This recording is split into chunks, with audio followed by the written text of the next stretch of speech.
And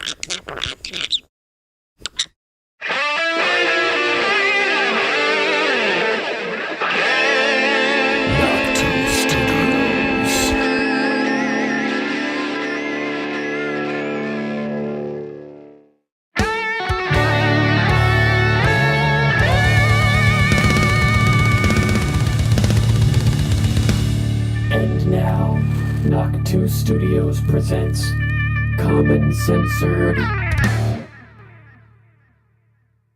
Oh, my brother, them on that plane, they going right through the, all them niggas gay as fuck now. That's crazy. What's up, everybody, and welcome back to Censored. That's right. You better beware. If your plane flies through a rainbow, you may end up gay as fuck. What's up, everybody? Thanks for being here, all of you censored commoners, for this Tuesday episode 187. We have Steve Bannon, who is reported to prison. Meanwhile, the Trump sentencing has been delayed, so it will no longer be taking place just a couple days before the RNC. It's now scheduled for September, I believe. And there's a report that the House now has the votes that they need to arrest Merrick Garland, which is explosive. Hopefully it happens. Thanks for being here. Make sure to join us Monday through Friday, 6:30 p.m. Eastern Time-ish. Starting a couple minutes late today. Sorry about that, guys. I think we're going to be taking Thursday off for July 4th. Maybe I'll do a late night show, but I got to go to my niece's first birthday, so that'll be exciting. Speaking of birthdays, happy birthday to Mama Mac. I hear it's Mama Mac's birthday. A little bird whispered in my ear and told me. So happy birthday, Mama Mac. Hope you're having a good day. Make sure to use hashtag #CommonCensored when you share the show, guys, on X, where you can find us at Lord Sterling _ because at _CommonCensored has been yeeted into the heavens. And every time I try to appeal it, they come back saying, you didn't prove your identity. I'm like, it's a bunch of bullshit. You guys get the gist. Thanks to all of our new supporters over on Rumble, our new followers. Croxon, Grand Gem, Martan, Humble 048. Who else do we got? Pev 1969, Sarah Bean, M Half a Day, Curly's. Thanks, guys. Appreciate you following the broadcast. Links to all of the content we discussed today will be posted down in the description shortly after the video, with timestamps courtesy of Mama Mac. Unless you want to just chill today, Mama Mac, and enjoy this show. It's your birthday. Don't want to make you do a whole bunch of work. Totally up to you. If you want to support Mama Mac on her birthday, head over to alplama.com, your new herbal health guru, with natural remedies, tinctures for every ailment you may be suffering from, for every ailment from which you may be suffering. Never end a sentence with a preposition. You're a federal agent. And if you want to support the show directly, you can head on over to our link tree, which is linked down in the video description. You can find our merch. You can subscribe monthly via Subscribestar and Locals. We got our books listed up on here. Common Sense First Edition Revived, as well as Censored, the redacted version, begging the question, is a revolution against tyranny even possible when the public commons is stifled and suppressed? When you get almost 1,000 followers on X and they kill your account. Anybody that supports the show monthly via Subscribestar, Locals, hitting that big, beautiful red join button beneath the broadcast window on Rumble will automatically be entered to win copies of those books, as well as anybody who feels like tipping via Cash App, Venmo, Google Pay. Thanks again to Natron for your superfluous support of the broadcast via Cash App. I appreciate you, brother. Thanks for being one of our awesome listeners. I see Buckeye over there in the chat too. What's up, Buckeye? Good to see you. Thanks again for supporting, guys. If you feel so inclined to Rumble Rant, we will be reading Rumble Rants throughout the broadcast. Disclaimer. Views expressed on Censored are only opinions. Assume everything we say is false and research for yourself. We're not giving medical, legal, or financial advice. The only advice we are giving is think for yourself.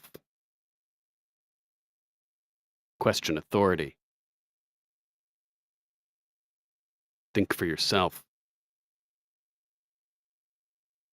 Question authority.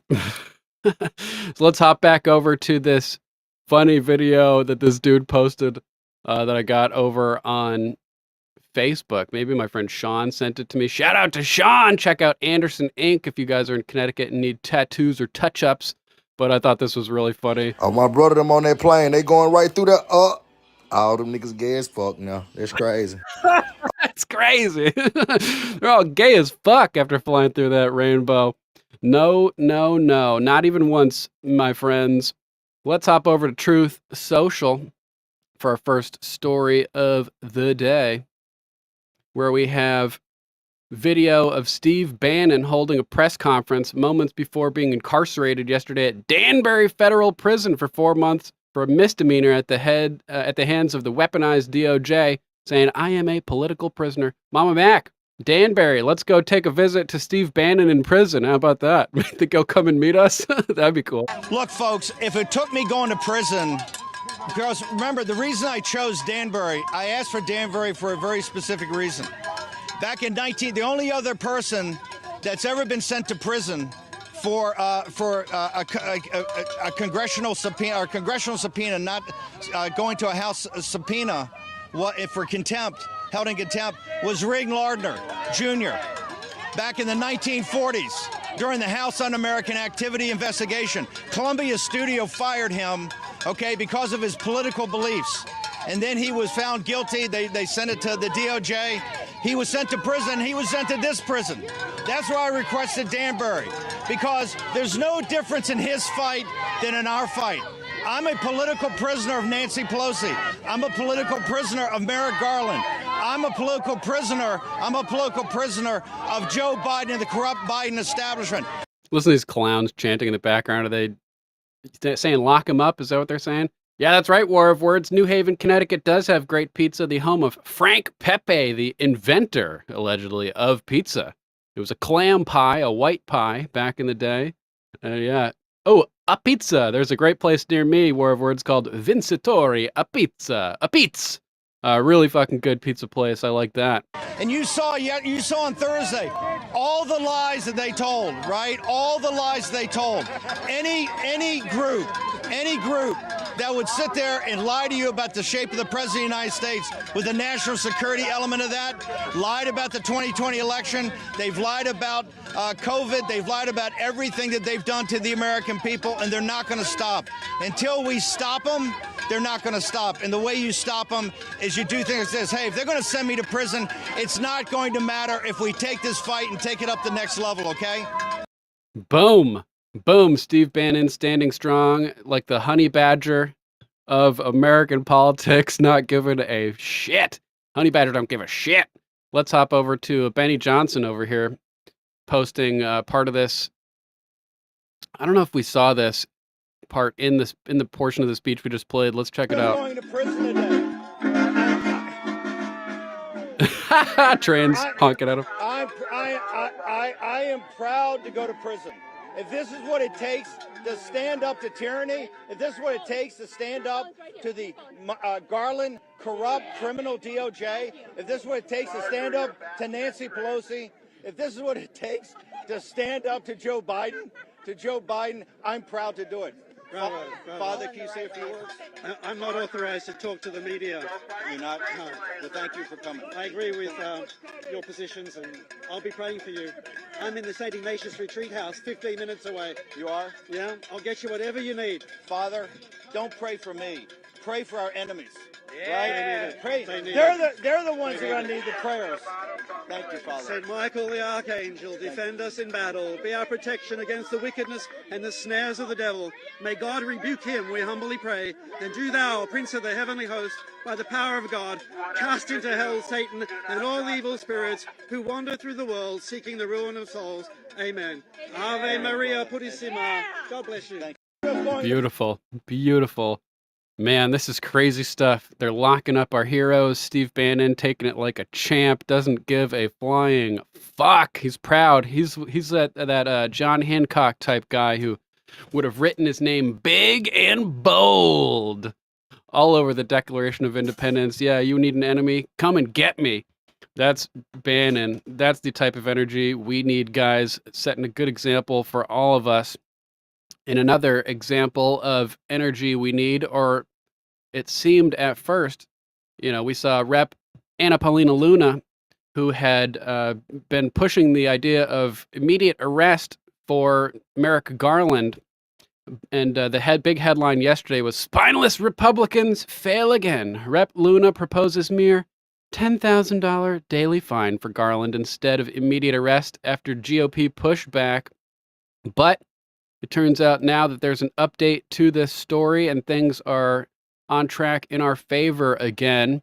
Now, House Republicans allegedly have the vote to hold AG Merrick Garland in inherent contempt following intense party pushback.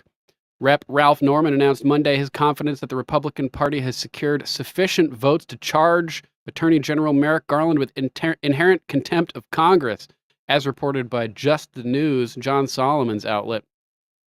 Under inherent contempt, the individual is brought before the bar of the House by the sergeant at arms, tried by the body, and can be detained either in the Capitol or in D.C., Luna said. This process demonstrates the seriousness with which Congress views noncompliance and the potential consequences for those who refuse to participate. And unlike the unlawful subpoenas that put Steve Bannon, Peter Navarro in jail, which have subsequently been rendered null and void by the invalidation of the January 6th committee, these lawful and legal subpoenas by Congress, Merrick Garland didn't have the authority to just abandon them and refuse to comply.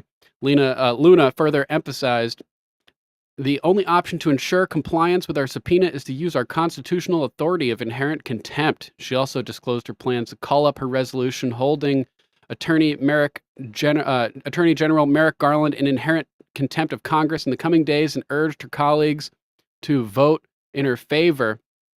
They weren't sure if they were going to have the votes, so initially, within the past couple days, rather than introducing a privileged motion on inherent contempt on Friday, Luna proposed a resolution to impose a daily fine of $10,000 until he complies. However, that seems to have changed now. The Hill reported that Luna's new resolution came as she faced GOP pushback to her proposal to arrest and detain Garland.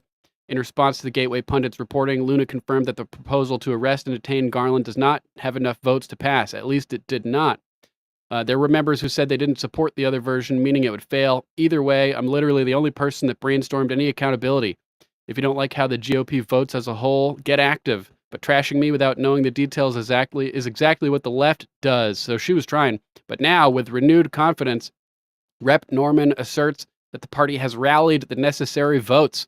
Quote, while we anticipate passing this resolution without Democratic support, the committee within our ranks should see us through, Norman commented during an appearance on Just the News, No Noise TV show. Let's see, is there a clip over here on Just the News that we can go check out?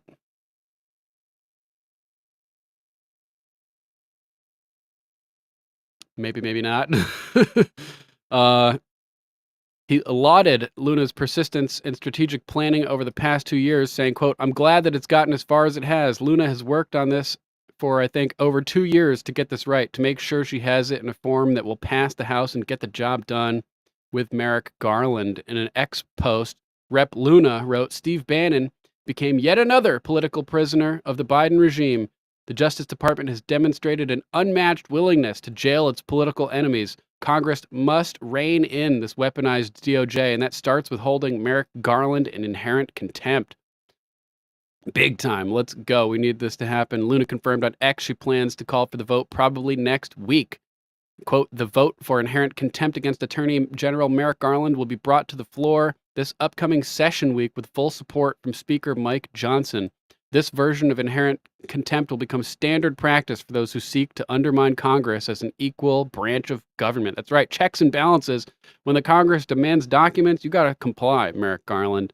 Can't hide behind executive privilege, and they're so worried about this Supreme Court ruling about immunity turning the executive into like a dictator. That's what you're doing by refusing to comply with lawful subpoenas from Congress. As it relates to the immunity hearing or the immunity decision, we have good news resulting from that as well.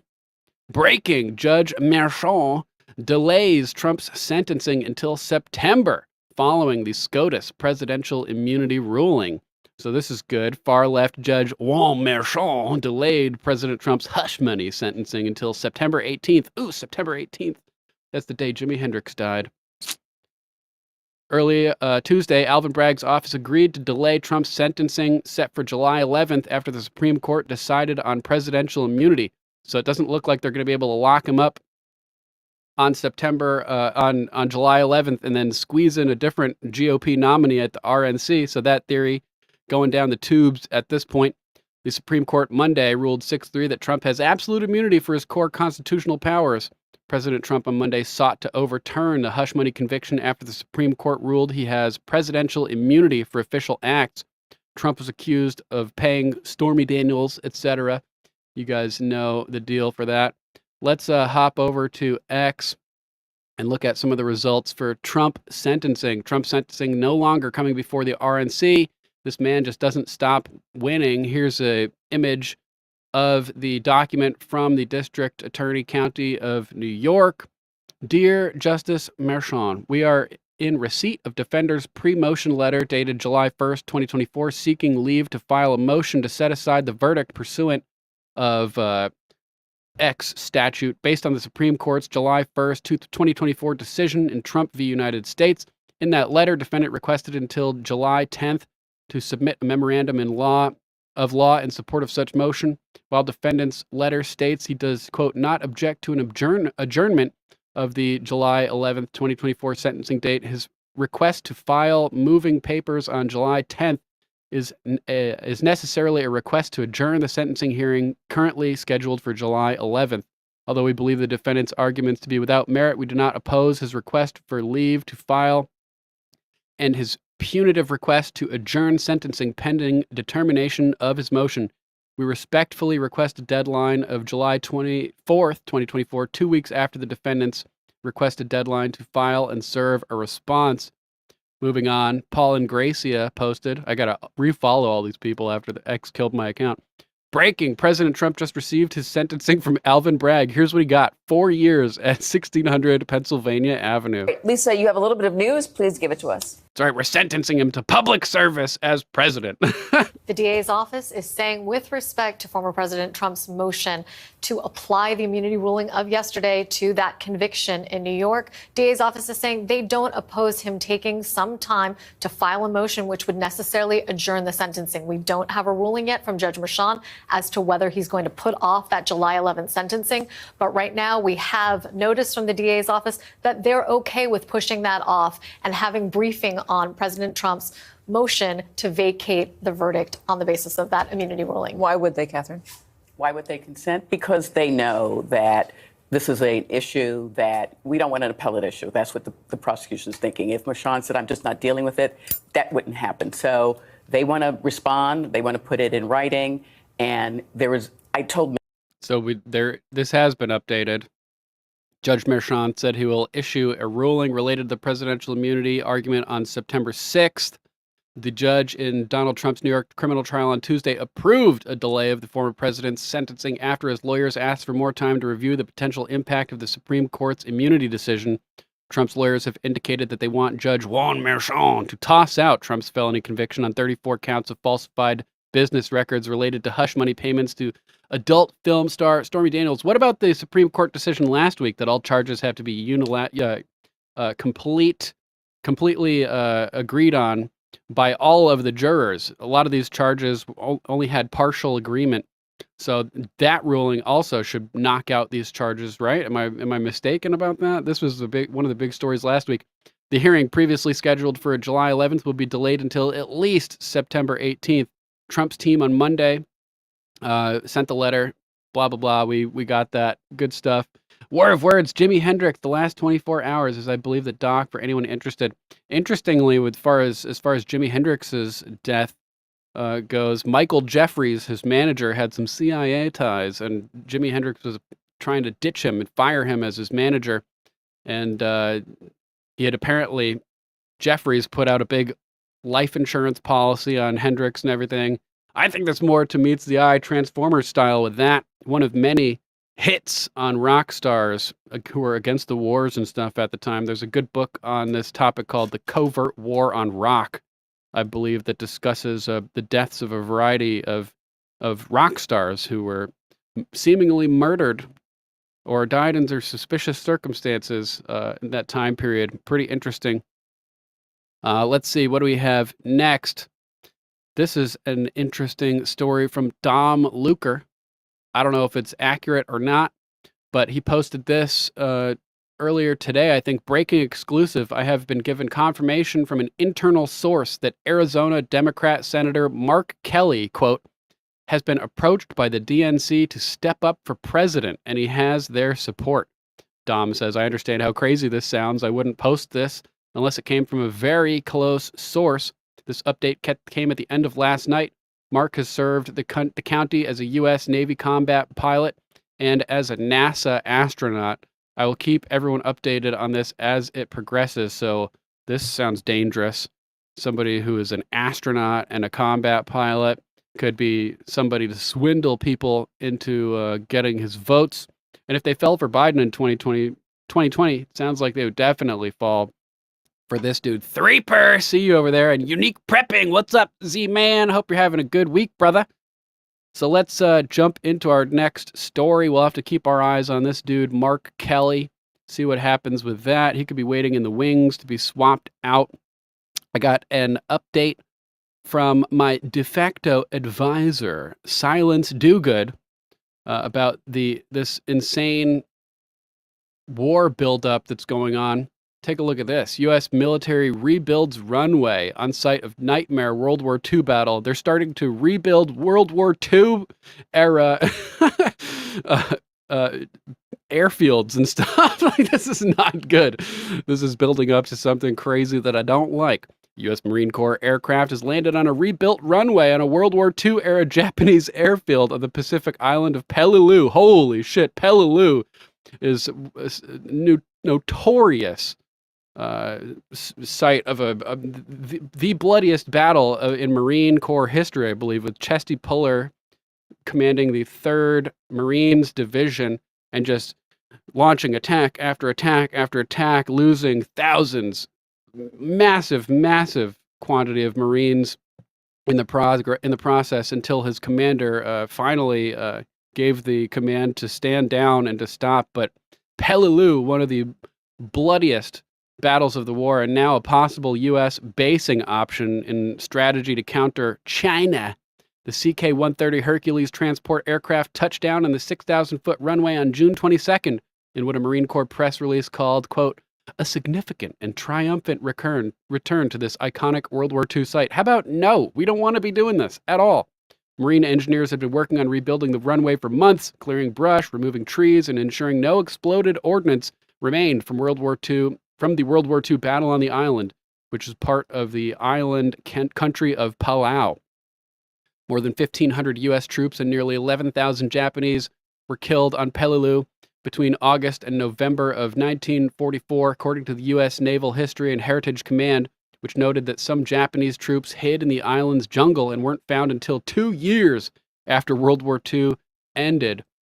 One U.S. unit, or maybe it was the 1st Marines, 1st Marine Regiment suffered 70% casualties in 6 days fighting on the island. The Marines named the rebuilt landing strip the Sledge runway in honor of a veteran of Peleliu, Eugene Sledge, a mortarman on the island who wrote about it in a memoir called With the Old Breed at Peleliu and Okinawa, and whose memories were portrayed in the HBO miniseries The Pacific.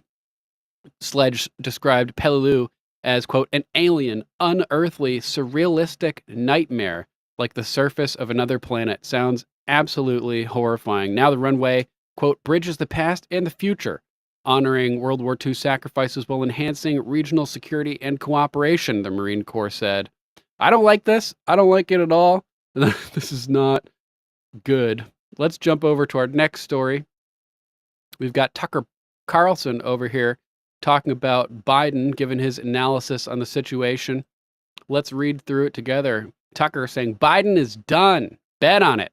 Too many prominent Democrats have suggested he's brain damaged. They can't walk that back. They have to remove him, and they will. The only question is when. If they're smart, they'll do it immediately. If Kamala is going to be the nominee, she might as well be the president first. That leaves the question of Trump and his sentencing on July 11th. Biden's collapse makes this a much more perilous moment than it was.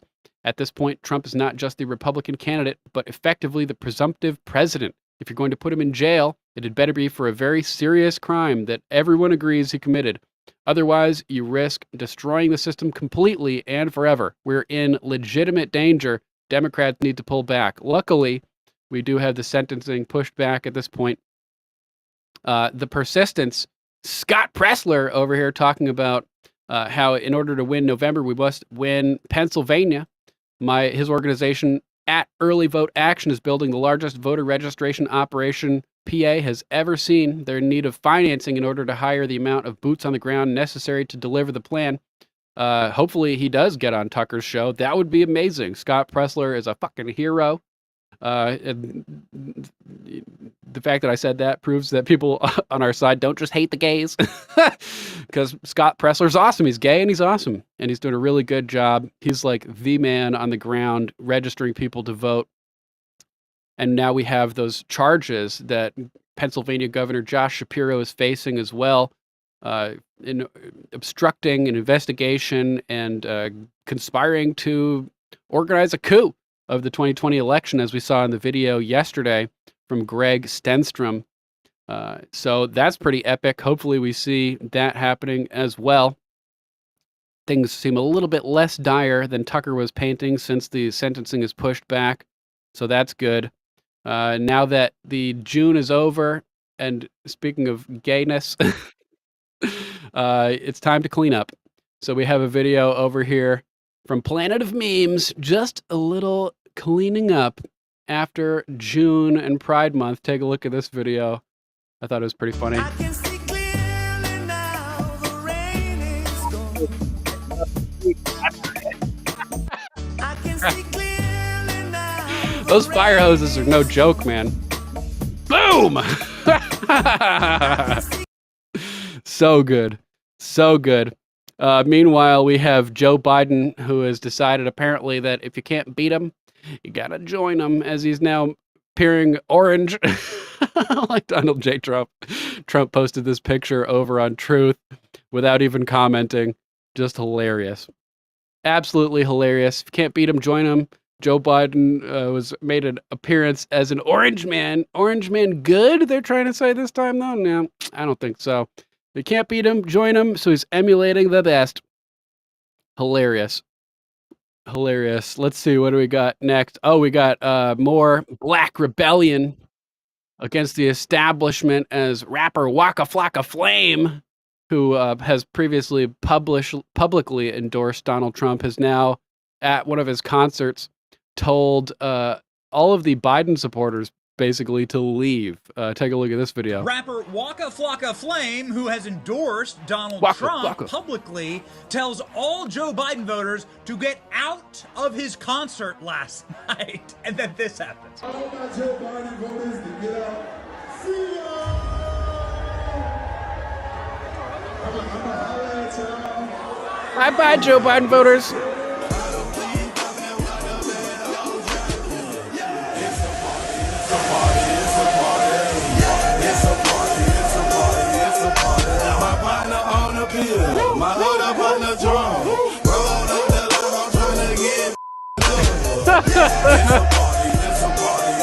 You know, at some point, libs are going to have to start asking, why is every rapper in America endorsing Donald Trump? Maybe it has something to do with this mugshot right here. Hilarious. Waka Flocka, Waka Flocka. Oh, man. So funny. So funny. So My de facto advisor, Silence Dogood, has sent us a variety of articles to point out the continuing decline of the U.S. economy. This is we've got a lot of dangerous developments over here as things are falling apart in the economy. Let's start over here on Yahoo Finance. U.S. factory activity shrinks for third month as prices moderate. Let's check out this video. A bit less confident consumer out there today, Matt. The Conference Board's numbers come in for June at 102 for the headline, which is a little bit higher, or I'm sorry, comes in at 100.4, which is down from 101.3 the prior month. The present situation is also a little bit lower, 141.5, and the expectations number 73 is a little bit lower. Now, the big number in the consumer sentiment index, consumer confidence index, is always jobs. And you and I were talking in the last hour about Mary Daly warning that maybe unemployment goes up, but the number of people who say jobs plentiful has gone up in this report. The number of people who say jobs hard to get goes down. So Bloomberg reporting U.S. factory activity contracted slightly for a third straight month in June, while a measure of prices fell by the most in more than a year. This is not good. The Institute for Supply Management's manufacturing gauge was little changed at 48.5 compared with 48.7 a month earlier. Data out Monday showed the gauge remains modestly below the reading of 50 that separates contraction and expansion. So things are contracting. But prices are going up. So this is stagflation, not a good situation to be in, especially while they're trying to get us into war and everything. Let's move on to our next article covering the similar topic. Here's the biggest risk to NVIDIA being a $10 trillion juggernaut. Grace Williams wrote this one. NVIDIA's mind-blowing success story is attracting hungry competitors, and that may stand in the way of the chip juggernaut eventually hitting a $10 trillion market cap. There's very little likelihood that there isn't competition out there for NVIDIA, Goldman Sachs portfolio manager Brooke Dane told Yahoo Finance executive editor Brian Sozzi on his, quote, opening bid podcast. We think that the ASIC, application-specific integrated circuit guys, are doing an incredible job and likely to build scale. Dan foresees strength in data centers with the capability to run large language models, which lifts up ASIC manufacturers who supply chips needed for data infrastructure. We think the market does not appreciate how big the ASIC chip opportunity is for them, he said regarding Marvel, MRVL, one of his fund's top 10 holdings. KLA Corporation, which is number one in his portfolio in terms of allocation, is likely to benefit from global demands in new geographies. The companies supply products and solutions for the manufacturing of chips and circuits. So NVIDIA isn't actually making any of their stuff, apparently, which means that they could be selling it to other people as well, giving NVIDIA competition. Dane continues to be bullish on Micron despite a mixed outlook that hammered the stock last week. Feeling FOMO around NVIDIA right now and ignoring some of its future competitors would be understandable. On June 18th, NVIDIA reached a market cap of $3.34 trillion, which is insane, making it the highest valued company globally, briefly surpassing tech heavyweights Microsoft and Apple.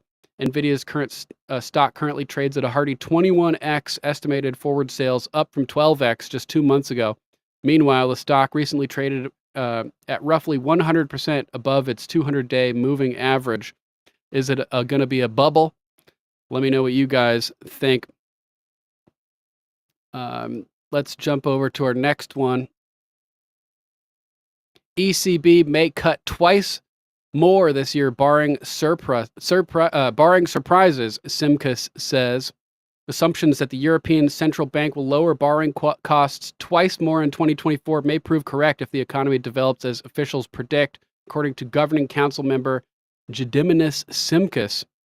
Expectations for 2 more cuts this year are in line with my own thinking if data evolve as expected, the Lithuanian Central Bank chief said Monday in an interview. Our monetary policy is still very restrictive, I'm sure that everything above 3% is still restrictive territory, so they'll have more room for maneuver. Speaking on the sidelines of ECB's annual forum in Sintra, Portugal, Simkes said officials should be ready to act at any meetings, not just the quarterly gatherings for which staff produce new economic projections. I think a case for a July cut has gone, Simkes said, but for the future we shouldn't restrict ourselves to projection meetings. If we agree that there's a need for a cut at a non-projection meeting, we should be able to act. Officials are gathering at a sensitive time for Europe as markets weigh how much power France's far right will end up with after elections conclude next week. The drama there is overshadowing debate on the path for interest rates, which the ECB began cutting from record highs last month. Stubborn inflation has clouded the path for further moves, and there'll only be a lot more inflation if they do cut rates further. Economic destruction indicator. In our next story, struggling with falling demand for farm equipment, Deere & Co. announces nearly 600 layoffs. John Deere in trouble, not a good indicator for the economy. Deere & Co. is laying off nearly 600 workers as the farm equipment manager deals with declining demand. Yeah, if they're shutting down farms, there's going to be declining demand. Oh, you guys are seeing a gray screen? Shit, let me fix this. It says I'm screen sharing. How about that? I got to stop sharing twice because it says I'm doing it twice. Okay, that should be good. Sorry about that, guys. So yeah, John Deere cutting 600 jobs. This is not good as they're trying to destroy the farming industry in the U.S. Not good signs for the economy. Meanwhile, they're trying to send billions more dollars to Ukraine. Defense Secretary Austin says the U.S. will provide $2.3 billion more in military aid to Ukraine. We're broke over here, but they're sending our money overseas. This is nuts. Russia-Ukraine war military aid. AP reporting Defense Secretary Lloyd Austin said Tuesday that the U.S. will soon announce an additional $2.3 billion in security assistance for Ukraine, to include anti-tank weapons, interceptors, and munitions for Patriot and other air defense systems. Austin's remarks came as Ukrainian Defense Minister Rustem Umerov met with him at the Pentagon, and they mark a strong response to pleas from Kiev for help in battling Russian forces in the Donetsk region. So our economy is shrinking. There's stagflation, but they're trying to send billions of dollars overseas, which will only compound the problem even further. Of that total, $150 million of the aid will come from Presidential Drawdown Authority, PDA, and the remainder will be provided by Ukraine Security Assistance Initiative. PDA allows the Pentagon to take the weapons from its stocks and send them more quickly to Ukraine. USAI puts weapons on longer-term contracts. Make no mistake, Ukraine is not alone, and the United States will never waver in our support, Austin said as he opened the meeting with Umerov. Alongside some 50 allies and partners, we'll continue to provide critical capabilities that Ukraine needs to push back Russian aggression today and to deter Russian aggression tomorrow. This is complete madness. Hopefully, soon, Ukraine will receive its invitation to NATO, they're also saying.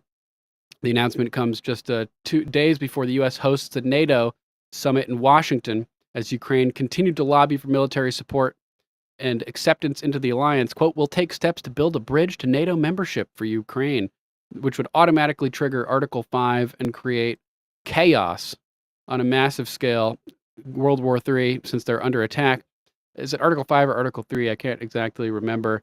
War of Words saying in the chat, check out Zelensky Unmasked. It's a good series. Evie Mux has been fucking up for me a little bit. Let me know if you guys see this clip when I play it real quick. If you're gonna spew into this.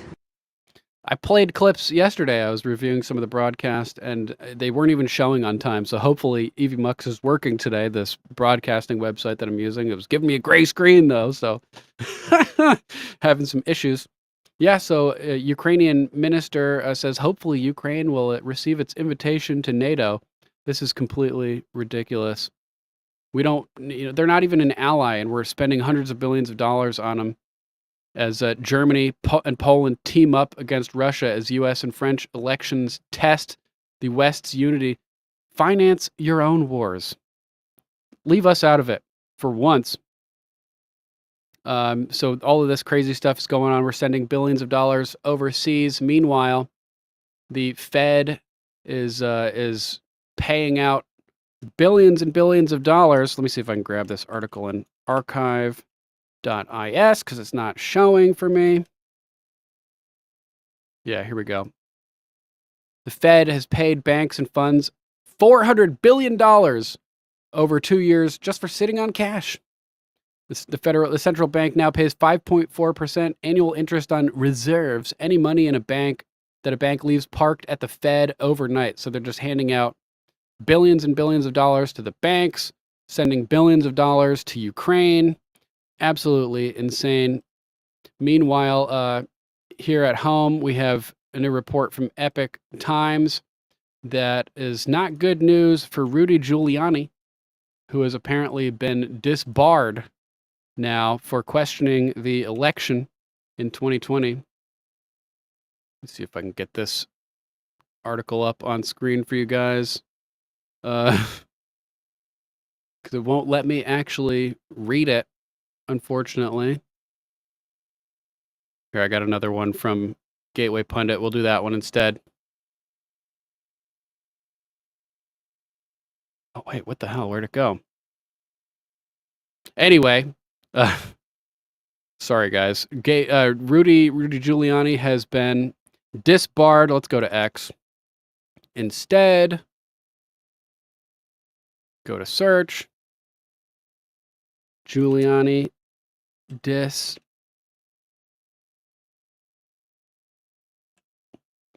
Holy fuck, I can't type today. So yeah, MJ Truth Ultra reporting over here. This is why Rudy Giuliani was disbarred. He exposed the mail-in ballot fraud at a 2020 hearing in front of Pennsylvania legislatures. Let's check out the clip. You could ask to see the ballots. You're probably going to see ballots that are official and ballots that are unofficial.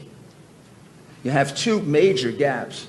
You have the 672,770 votes that were not inspected by anyone, secretly put into the ballot box.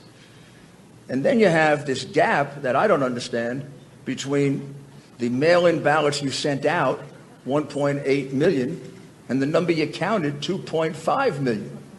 That's totally impossible to explain, other than what some of the witnesses were suggesting, that they were basically stuffing the ballot box. I believe what happened is they never expected to be behind by 700,000 or 800,000 votes on election night. They expected to be behind by a couple of 100,000. In Philadelphia, to steal a couple of 100,000 votes, they do it every year. That's not going to be tough. Now you had a real big problem. So you had to create mail-in ballots. You had to stretch it out for a while. We didn't go into detail on the Dominion system, but we have two other experts who can show you how they injected votes into the Dominion system. And also, let's hop over to this one. MJ Truth Ultra previously posting, Rudy Giuliani has been disbarred in New York from practicing law. Why? Because he shared 2020, quote, election disinformation. What a joke. We all know they stole the 2020 election, and this is judicial lawfare, and New York is the worst. But again, I think Rudy will be just fine. I think he knows it too. He hasn't made an official statement yet. He's actually live right now on X. But all throughout yesterday, he was posting videos laughing and smiling. Here's a document. The disciplinary charges stem from allegations that respondent communicated demonstrably false and misleading statements to courts, lawmakers, and, quote, the public at large in his capacity as lawyer for former President Donald J. Trump and the Trump campaign in connection with Trump's failed effort at re-election in 2020. And I bet that this has to do with the lawsuit from Ruby and Shay Freeman, those ladies caught on camera pulling out tubs of ballots from underneath the tables, allegedly in Georgia, and stuffing the ballot machines over and over with the same batches. These false statements quote unquote, were made to improperly bolster respondents' narrative that due to widespread voter fraud, victory in the 2020 United States presidential election was stolen from his client. By order entered June 24th, 2021, in accordance with the rules for attorney disciplinary matters, this court immediately and until further order of the court suspended respondent from the practice of law based on uncontroverted evidence that he communicated demonstrably false and misleading statements to courts, lawmakers, and the public at large, which conduct immediately threatened the public interest. These people are out of their minds, man. We all know that 2020 was stolen.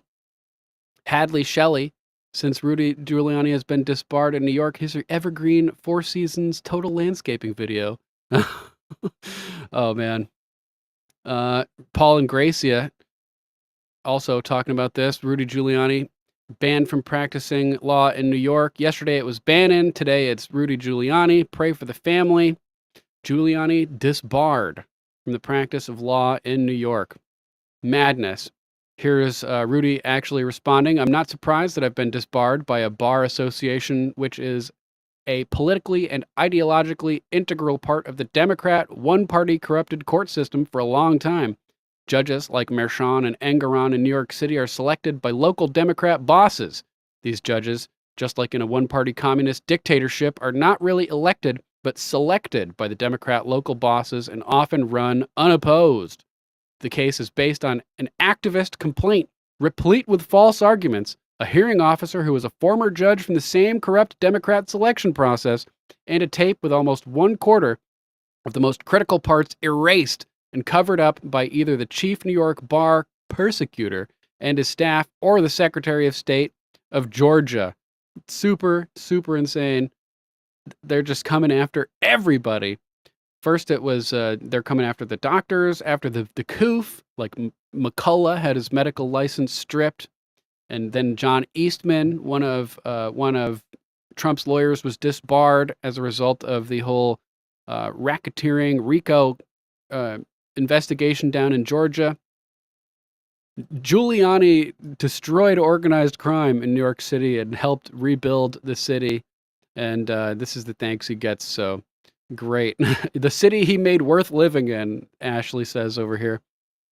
So Giuliani has now been disbarred. We have a really cool story actually over here to talk about next with Trump just being a gangster from Lisa Hudson Chow, who posted this. Boom! That's how real presidents talk to the Taliban. No, I'm not talking about the mumbler. We have a video of Wesley Hunt, revealing how Donald Trump threatened the Taliban in a meeting. Meaning that you do face to face. Let's take a look at this. This is a pretty epic threat that he levied against them. That's right, Gator. This is great. I'll give you my favorite President Trump story. This is my #1 favorite of all time. When we were negotiating with the Taliban, while President Trump was still the president, President Trump wanted to get out of Afghanistan, but he wanted a conditions-based withdrawal. Meaning that you do what we tell you to do, and then we will start pulling troops back slowly as long as you abide by our rules. It's President Trump and Mike Pompeo, and they are talking to Taliban leadership in the room, and they had one translator in the room. President Trump looked at the Taliban leader and said this: I want to leave Afghanistan, but it's going to be a conditions-based withdrawal. And translator translated. And he said, if you harm a hair on a single American, I'm going to kill you. And the translator goes, and Trump goes, tell him. Yes. Tell him what I said. Tell him what I said. Reached in his pocket, pulled out a satellite photo of the leader of the Taliban's home and handed it to him. Shut up. Got up and walked out the room. So gangster, dude. That's so New York. Trump is fucking epic. And then Biden fucked it all up. So now if President Trump gets back in, and after the 13 of our soldiers were killed in Afghanistan, yeah, that's right, Bulldozer, total savage move. Is Trump now gonna off these Taliban leaders who broke their promise and allowed Americans to be killed as we withdrew? It's possible. It's possible. Meanwhile,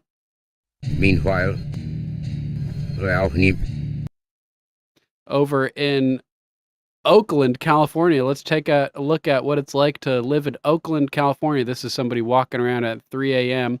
Just a regular old day, a regular old night in Oakland.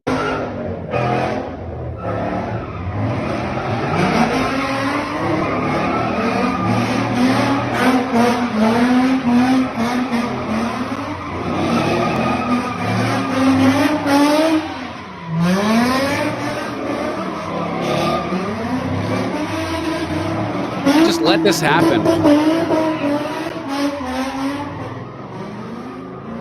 Just like 2020 with BLM and Antifa running around, they're just setting a precedent for complete and utter lawlessness. 100% evil. Nobody gets arrested.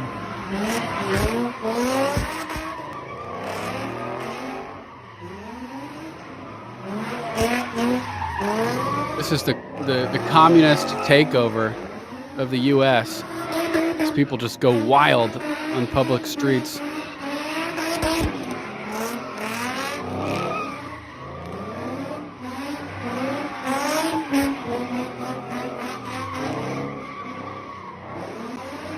They're just making it normal, doing nothing about it.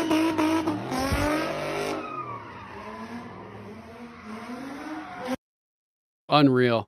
Unreal. Let's hop over to this next crazy video that I found talking about, everybody's wondering if Biden's got a double, if there are multiple Bidens running around. Take a look at this.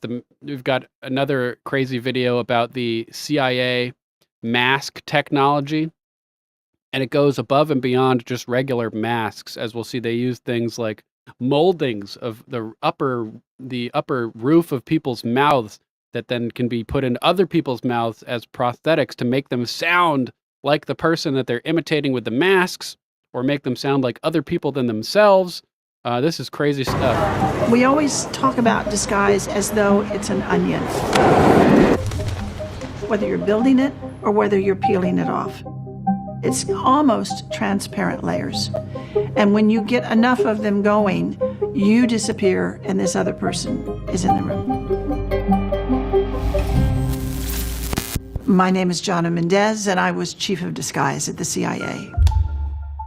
In my role as Chief of Disguise, my major concern was always protecting people, protecting our case officers who were going into situations that might be dangerous, but importantly, protecting the foreign people that we were meeting with, who were very often risking their lives. If you were working in Europe and you were meeting with a clandestine source at a cafe, your biggest concern might be that your next door neighbor was going to wander into that cafe at that moment and say, "Hi, Bill," when you weren't Bill. And that kind of casual stumbling upon people was an issue. And so you'd wear what we called light disguise. Light disguise can be something as simple as a wig, maybe some facial hair, maybe some glasses, not a big deal. The other extreme is advanced disguise that you would use for up close and personal for an extended period of time, where the person you were talking to would have no idea that you were not in true face. One of the things that was going on when I was Chief of Disguise was an enormous research program into the new advanced disguise system. It was basically the masks that everybody always wondered if we used masks, and this was the beginning. This is a series of photographs of when I met George H.W. Bush in the Oval Office and revealed to him that I was briefing him wearing a mask. When you go to disguise a person, the general idea is that you're going to meet with someone in this disguise, and they're going to write a memo of the person that they just met with. We want every item in that memo that describes you to be wrong. If we're looking at a man and we want to change the way he looks, start at the top, and the first thing that comes up is hair. What's he got, and what do you want to do with it? If he has curly hair, you want to go straight. If he has dark hair, you might want to go light. If he's young, you might want to throw in some gray. If he's old, you might want to cover up the gray. Do you present with facial hair? If you don't, maybe we're going to give you some. If you're going to be somewhere for a while, maybe we're going to have you grow some. We have made prostheses on occasion. You could actually change cheekbones. You can add something here. You can add a forehead. You can do a nose. We could do what we call dental facades. We can change actually the shape of your face with the right dental facade. This piece is called a plumper because it increases the plumpness of your gums. And when it Remember we checked out that video of that lady who had like no teeth and her face looked all messed up, and then she got the whatever you call them, all the teeth put in, and she looked like beautiful. It was so you can really change the shape of somebody's face with teeth and gums. It's crazy to a really crazy degree. does that, it changes the profile of your face. The last thing is artificial palates. We take an impression of the top of your mouth. They can change your enunciation. They can cause a slight lisp. It's a little bit different with everybody who wears one, but if it's enough, it's very useful. We very often And she doesn't say it, but I think the subtext of that is that they can take an impression of the roof of somebody's mouth that they want you to sound like Joe Biden, for instance. Put that prosthetic in your mouth, and then that'll change the tone of your voice to more closely resemble the person you're trying to imitate. She doesn't say that, but that's the extrapolation that I take from that. often discover that older looking men are considered less threatening than younger looking men, so we like to age a person. With women, you have a broader range of what you can do. You also have one extra step, and you could turn a woman into a man. I would mention that it's almost impossible to turn a man into a woman. What we do is always additive. We can make you taller, we can make you heavier, we can make you older. We can't go the other direction. You want to be the person that gets on the elevator and then gets off, and nobody really remembers that you were even there. That is a design goal at the Disguise Labs at CIA. Boom, check out the rest of this video. I'll post a link in the comments right now if you want to save it for later, because it's pretty crazy stuff. Let's check out our new presidential contender. Vote for me, because I'm not fucking 95 years old, and I still remember where I parked my truck a few hours ago. Because I'm running for shit. Vote for me, and I'll make it a law that if you talk shit on the internet, you have to fist fight in real life. Because I'm running for shit. Vote for me, and I'll make everybody that's in the fucking Senate and Congress work in fast food for the next 8 fucking years. Because I'm running for shit. Vote for me, and if we got a problem with another country, I'll catch a fair one with their leader, and it'll be fucking done with. No more wars. Because I'm running for shit. This message is approved by Captain Motherfucking Isosceles. Captain Motherfucking Isosceles. Check him out, guys. Meanwhile, we just witnessed a moita on X. Take a look at this. Kamala Harris saying Donald Trump would ban abortion nationwide right after he said he wouldn't do that on the debate stage. And readers adding context, just obliterating lying Kamala. And Elon had a great comment over here. When will politicians, or at least the intern who runs their account, learn that lying on this platform doesn't work anymore? Pretty hilarious. Pretty hilarious. A moita over on X as Kamala just gets slapped down hilariously. Let's see, what do we got next? Speaking of moita, more insane lefties are calling for the assassination of Donald Trump, and we're kind of getting into sketchy territory over here in terms of what can and can't be said on YouTube. So I'm going to take this video. I'm going to take the link for our show. Posted the wrong thing. Take the link for our show, post it in the YouTube chat over there. Boom. So come and join us on Rumble, where we'll continue live. I'm going to kill the YouTube broadcast. Moita the stream on YouTube. Sorry if you're watching over there, but we got to ditch you. Come and join us on Alt Tech, where the water's warm, where we can speak freely. If you can't make it, sorry to have to bounce and leave you in the dust, but we'll catch you on the flip side for Hump Day. Until then,